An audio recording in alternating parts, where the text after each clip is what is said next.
আমার মা এখানে তুই আতে, আমি তেমন করে হোক আমার মাকে এখান থেকে তুলবো। মা তুমি উঠো মা। মা। রিগান ওই দেখ পাগলটা ওইখানে মাটি খুঁড়তেছে কেন রে? চল তো গিয়ে দেখে আসি। আচ্ছা চল। আমি আমার মাকে নিয়েই কিরে ওই যাবো। পাগল, তুই এখানে মাটি খুঁড়তেছিস কেন? আমার মাই মাটির নিতে, আমি আমার মাকে এখান থেকে তুলবো, তাই আমি মাটি কুটতেছি। আমি আমার মাকে অনেক ভালোবাসি। হে, পাগল কি বলে? পাগল নাকি পাগলের মাকে মাটির নিচ থেকে বের করবে? হ, আমার মা তো এই মাটির নিচে, আমি আমার মাকে এই মাটির নিচ থেকে বের করে আনবো। ওই দেখ পাগল তো ভালো করেই পাগল হয়েছে রে, সর এখান থেকে। আমি পাগল, আমারে লাথি দিস তোরা না?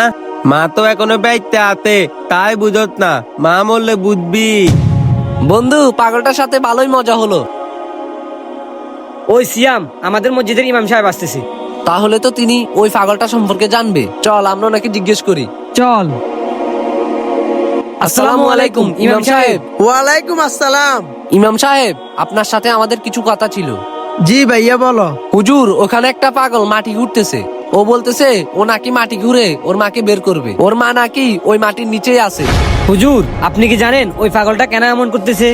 জি ভাই, তাহলে শুনো, ওই পাগলটার মা না অনেক আগে মারা গেছে।